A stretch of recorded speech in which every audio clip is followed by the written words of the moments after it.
जोङो दा बेखौनो सारमोनसिम खावलायनो सानो आरो जोंहा गोबां सेल्फ हेल्प ग्रुपफ्रा आरेफ मोननांगौआबो माखासे मोनाखै। जोङो 9था BCDCनि सिङाव थानाय गोबां सेल्फ हेल्प ग्रुपफ्रा उनावसो खुलिनाय। दा बे बिथांमोनहा दिनै रिभल्भिं फान्डखौबो माखासे मोनाखै।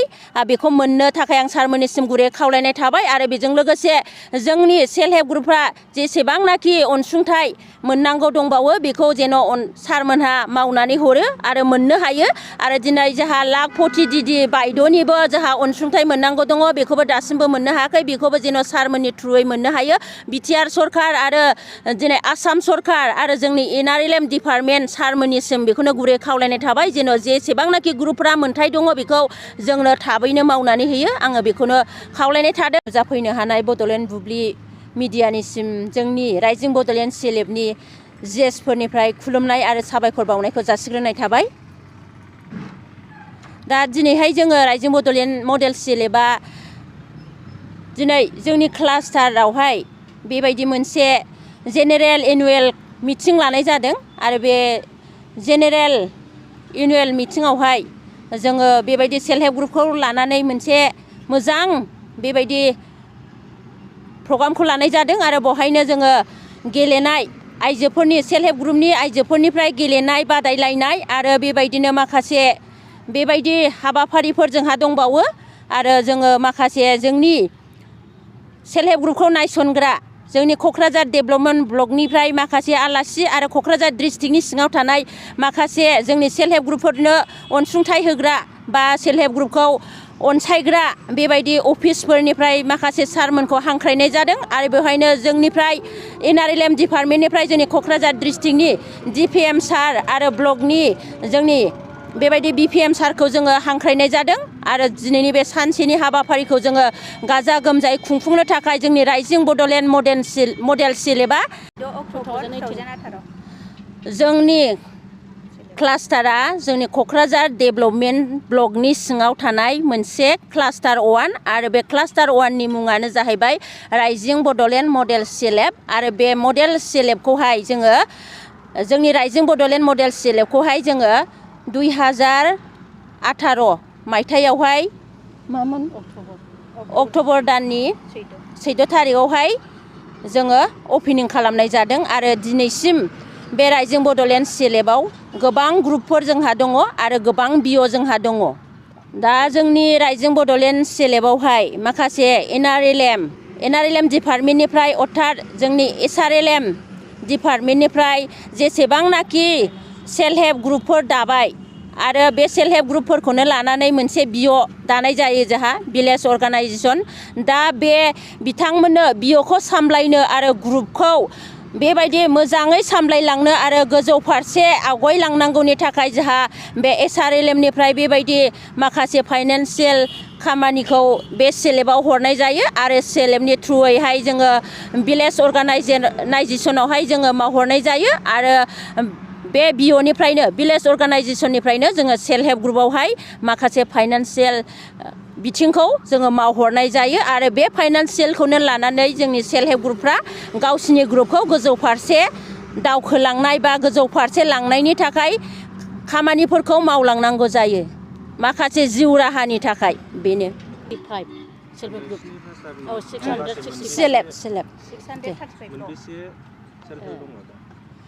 जोंनि राइजिं बड'लेण्ड मडेल CLFआवहाय जोंना 9था BCDCजों लानानै जोंनि ग्रुपआ 635था सेल्फ हेल्प ग्रुप दङ आरो बे सेल्फ हेल्प ग्रुपखौनो लानानै 35था BO दङ आरो बेवहायनो बे BO आरो सेल्फ हेल्प ग्रुपनि सिङावनो मेम्बार्सफ्रा दङ जोंहा 6635 जन। जोंथ' दानि सोलिबाय थानाय सरखारनिसिम जोङो धन्यबाद बावनो जोङो सानो। जोङो सिगांग्रो दानि सोलिबाय थानाय सरखारफोरनिसिम जोङो खुलुमनाय जासिग्रोयो। जोंनि राइजिं बड'लेण्ड CLF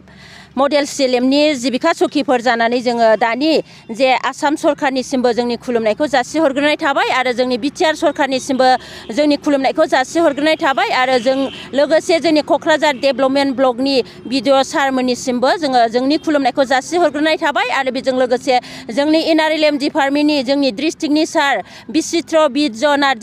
नार्जारिनिसिमबो जोंनि खुलुमनायखौ जासिहरग्रोनाय थाबाय आरो बेवहायनो लोगोसे जोंनि क'क्राझार डेभेलपमेन्ट ब्लकनि सिङाव थानाय जोंनि SRLMनि आन्डाराव मावनाय BPM सार ध्रुबजित सारखौबो जोङो खुलुमनाय जासिग्रोनाय थाबाय मानो होनबा बिथांमोनहा जोंनि सेल्फ हेल्प ग्रुपखौ गोजौ फारसे लांनांगौनि थाखाय जोंखौ गोबां बेबायदि हेल्प खालामो जोंहा जेराव सेल्फ हेल्प ग्रुपफ्रा थाइसेबो रां जोङो गैया आरो गोजौ फारसे लांनांगौनि थाखाय जोंहा जेबो प्रडाक्टफोर गैया बिनिखायनो सारमोनहा NRLMनि बिफानाव जेसेबांनाखि ग्रुपफोरनो अनसुंथाइ हरनांगौ बेखौ बिथांमोनहा अननानै मावनानै हरो आरो बे डिस्ट्रिक्टनि थ्रुयैहाय ब्लकआव फैयो ब्लकनिफ्राय आरो जोंनो बेबायदि क्लास्टाराव हरो बेनिखायनो बिथांमोननिसिम खुलुमनाय थाबाय आरो बेजों लोगोसे जोंहा सेल्फ हेल्प ग्रुपखौहाय बेबायदि मोजाङै मोजां फोथांनानै लाखिनांगौनि थाखाय जोंहा बेबायदि जोंनि पाब्लिकखौ नायसनग्रा बा सेल्फ हेल्प ग्रुपखौ नायसनग्रा सरकारि मावख' बिथांखिनिफ्राय गोबां अनसुंथाइफोर हरनांगौ दङ बेफोरखौ जोंनि क'क्राझार डिस्ट्रिक्टनि सिङाव थानाय जेसेबांनाखि मावख'फोर बिथांमोनहा एसेब्लाबो सेल्फ हेल्प ग्रुपफोरखौहाय बेबायदि अनसुंथाइ होदों आरो जेरै दा बेबायदिनो बिटिआर सरखारनिफ्राय आरो जोंनि आसाम सरखारनिफ्रायबो जोङो बेबायदि सेल्फ हेल्प ग्रुपआव 25,000 खरि होनायखौबो जोङो माखासे ग्रुपआ जोंनि क्लास्टार 1निफ्रायबो मोनलांनो हाबाय आरो बेजों लोगोसे जोङो बेबायदिनो माखासे जिउ राहा थांनानै थानायनि थाखाय सेल्फ हेल्प ग्रुपफोराव दिनै बेबायदि अनसुंथाइ बिनायाव माखासे अमा गन्द्रा पिगारि फार्म फिसारि फार्म आरो गटारि फार्म डायरि फार्म जोंहा बेबायदि अनसुंथाइखौ बिथांमोननिफ्राय मोनदों आरो बेबायदिनो माखासे ग्रुपफ्रा टेन्ट हाउस बेबायदि मोनदों आरो माखासे राइस मिल आरो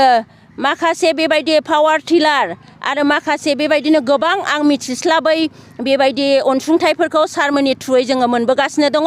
आरो बेबायदिनो आङो धन्यबाद बावबावो जोंनि क'क्राझार डिस्ट्रिक्टनि सिङाव थानाय एग्रिकालसार डिपार्टमेन्टनिफ्रायबो दिनै मैखुननि प्रडाक्ट बानायनो थाखाय बे अफिसनिफ्रायबो जोंनि राइजिं बड'लेण्ड मडेल CLMनि सिङाव गोबां सेल्फ हेल्प ग्रुपफ्रा बे मासरुम फार्मनि हाउसफोरखौबो मोनबोबाय आरो दा बिथांमोनहा गोबां बेबायदि मासरुमनि खामानिफोरखौ मावगासिनो दङ बेनो बिथांमोननिसिमबो आं रोजा रोजा साबायखर बावनाय थाबाय जोङो दा बेखौनो सारमोनसिम खावलायनो सानो आरो जोंहा गोबां सेल्फ हेल्प ग्रुपफ्रा आरएफ मोननांगौआबो माखासे मोनाखै जोङो 9था BCDCनि सिङाव थानाय गोबां सेल्फ हेल्प ग्रुपफ्रा उनावसो खुलिनाय दा बे बिथांमोनहा दिनै रिभल्भिं फान्डखौबो माखासे मोनाखै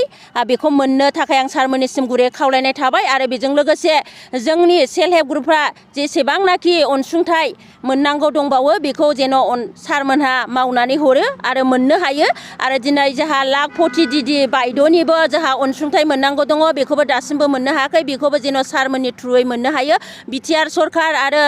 दिनै आसाम सरखार आरो जोंनि NRLM डिपार्टमेन्ट सारमोननिसिम बेखौनो गुरै खावलायनाय थाबाय जेन' जेसेबांनाखि ग्रुपफ्रा मोन्थाय दङ बेखौ जोंनो थाबैनो मावनानै होयो आङो बेखौनो खावलायनाय थादों आरो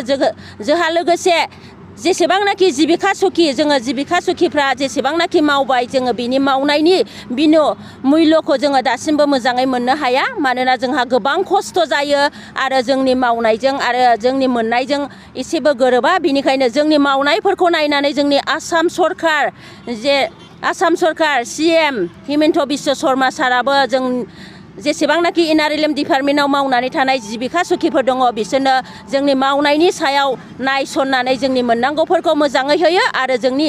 NRLM डिपार्टमेन्टनिफ्रायबो जेसेबांनाखि जोंनि मावनाय बे मावनायनि फिथाइखौ जोंनो मोजाङै सुफुंनानै होयो आङो बेखौ सारमोननिसिम गुरै खावलायनाय थाबाय आरो दा जोङो बेखौनो खावलायनो सानबाय मानोना जोंहा दा राइजिं बड'लेण्ड मडेल CLMनि थाखाय गंसे मोजां अफिस नांगौ जोंहा अफिस गैया जोङो दा बे अफिसखौ भारासो जोङो लायो बेनिखायनो जोंनो सारमोननिसिम गुरै खावलायनाय थादों जोंनि बिटिआर सरखार जोंनि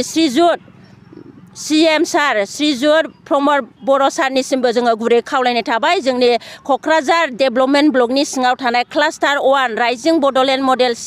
CLFनो गंसे CLFनि न'खौ जोंनो अनसुंथाइ हिसाबै मावनानै हरो आङो बेखौ सारनिसिम गुरै खावलायनाय थाबाय।